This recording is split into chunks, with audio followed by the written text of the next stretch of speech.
இன்னைக்கு நம்ம சிம்பிளான சூப்பரான ஒரு சில்லி இட்லி தாங்க பண்ண போறோம். ஸோ ஃபர்ஸ்ட் என்ன பண்றீங்கன்னா, 2 பெரிய வெங்காயத்த இந்த மாரி கொஞ்சம் பெருசு பெருசா கட் பண்ணிக்கோங்க. அதுக்கப்புறம் வந்து பார்த்தீங்கன்னா, ஒரே ஒரு கேப்சிகம் வந்து கட் பண்ணி வச்சிருக்கோம். அதுவும் கொஞ்சம் வந்து பார்த்தீங்கன்னா, மீடியம் சைஸ்ல கட் பண்ணி வச்சிருக்கோம். அதுக்கப்புறம் உங்க வீட்ல மீந்து போன இட்லி இருந்துச்சுன்னா, அதுல ஒரு 10 எடுத்துக்கலாம்.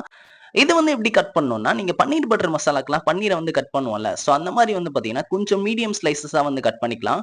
ஸோ இப்ப நம்ம வீடியோல காமிக்கிறோம்ல. ஸோ இந்த மாரி தான்.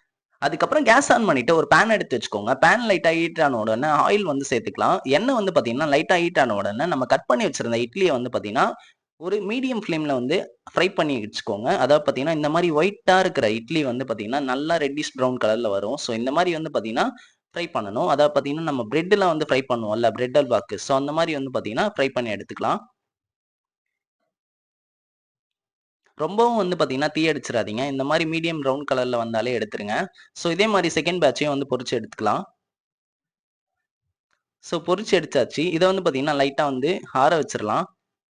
ஸோ அதுக்கு அடுத்து என்ன பண்ண போறோம்ன்னு கேட்டீங்கன்னா, கேஸ் ஆன் பண்ணிட்டு மறுபடியும் வந்து பார்த்தீங்கன்னா, ஒரு பேன் எடுத்து வச்சு, அதுல கொஞ்சமா எண்ணெய ஊத்தி, நம்ம கட் பண்ணி வச்சிருந்த ஆனியன ஃபர்ஸ்ட்டு ஆட் பண்ணிட்டு, கரண்டிய வச்சு லைட்டா வந்து மிக்ஸ் பண்ணி விட்டுட்டு, அதுக்கப்புறம் கேப்சிகமும் ஆட் பண்ணி, அதையும் வந்து பார்த்தீங்கன்னா, லைட்டா மிக்ஸ் பண்ணி விட்டுட்டு, அது வதங்குறதுக்காக லைட்டா பிஞ்ச் ஆஃப் சால்ட் வந்து யூஸ் பண்ணிட்டு, இத வந்து பார்த்தீங்கன்னா, நல்லா வந்து வதக்கிடுங்க.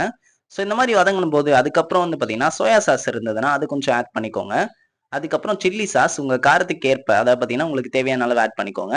அதுக்கப்புறம் வந்து பார்த்தீங்கன்னா, டொமேட்டோ சாஸ் கொஞ்சம் அள்ளி ஊத்தியிருக்கோம் நம்ம. அப்பதான் வந்து பார்த்தீங்கன்னா, டேஸ்ட் செம்மையா இருக்கும். ஸோ, அதனால வந்து பார்த்தீங்கன்னா, சாஸ் எல்லாம் ஆட் பண்ணிட்டு, லைட்டா வந்து பார்த்தீங்கன்னா, மிக்ஸ் பண்ணி விட்டுட்டு, அதுக்கப்புறம் வந்து பார்த்தீங்கன்னா, சில்லி பவுடர் நம்ம வந்து ஆட் பண்றோம். இது வந்து பார்த்தீங்கன்னா, தேவையான அளவு. நீங்க காரம் அதிகமா சாப்பிடுவீங்கன்னா, கொஞ்சம் எக்ஸ்ட்ராவே போட்டுக்கோங்க. அதுக்கப்புறம் கொஞ்சமா கரம் மசாலா வந்து சேர்த்திருக்கோம். ஸோ மசாலாஸ்லாம் ஆட் பண்ணிட்டு, அத ரா ஸ்மெல் போற வரைக்கும் வதக்கிட்டு, இந்த டிஷ்ஷுக்கு தேவையான அளவு சால்ட்ட வந்து இந்த டைம்ல ஆட் பண்ணிக்கலாம். அதுக்கப்புறம் வந்து பார்த்தீங்கன்னா, ஒரு டம்ளர்ல கார்ன்ஃப்ளவர் மாவு கொஞ்சமா ஆட் பண்ணிட்டு, அதில தேவையான அளவு தண்ணி ஊத்திட்டு, அத கட்டியே இல்லாம கரைச்சுட்டு, இந்த டிஷ்ல வந்து பார்த்தீங்கன்னா ஊத்த போறோம். அதாவது பார்த்தீங்கன்னா, இந்த டைம்ல. எதுக்காகன்னு கேட்டீங்கன்னா, கொஞ்சம் சாஸியா இருக்கிறதுக்காக தான்.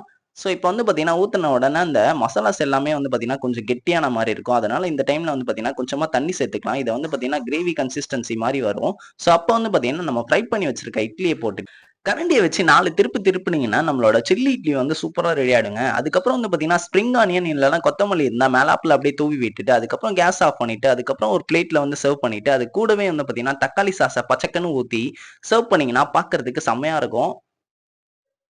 ஸோ செம்ம டெம்ப்டிங்கா இருக்குல்ல பார்க்கும்போதே.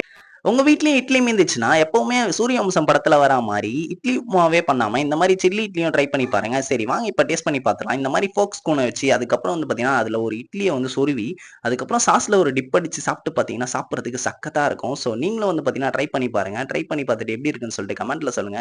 மறக்காம நம்ம சேனலையும் சப்ஸ்கிரைப் பண்ணி சப்போர்ட் பண்ணுங்க. டாட்டா, பாய் பாய்.